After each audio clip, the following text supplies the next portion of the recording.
Татарстан журналистлар бірлігі Россия язучылары бірлігі ағзасы Казанский ведомости газетасы бош мұхарири Венера Якупованың яңа китабы шығу оңайынан Татмедиа бинасында орнашқан әдәби кафедра автограф сессия узды.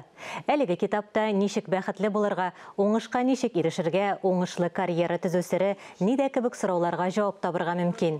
Бүген укучыга тәкъдим ителгәне дә күпләрнең өстәл китабы булырлык. Ул үз эшенә тормышта үз урынын тапкан 24 кеше белән әңгәмәне алган.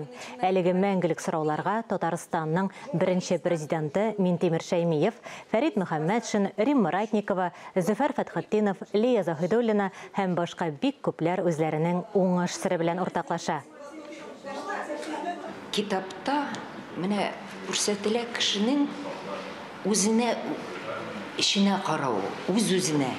Чөнки бүгенге дөньяны, бүгенге тормышны һәр бер кеше үзеннән үзгәртергә тиеш, үзеннән башлап.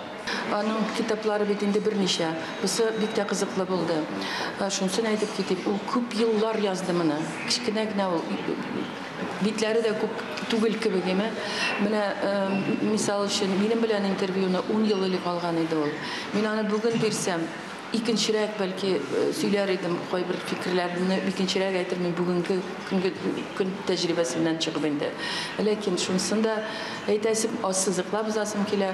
Ул 10 ел алган интервью бүген дә актуаль, ул искермәгән. Бу китапны университетка, журналистиканы өйрәнә торган студентларга йөрергә була. Журналист нинди булырга тиеш, ничек ул интервьюга әзерләнергә тиеш, ничек ул аны алырга тиеш һәм аннары ничек нинди материал килеп чыгарга тиеш.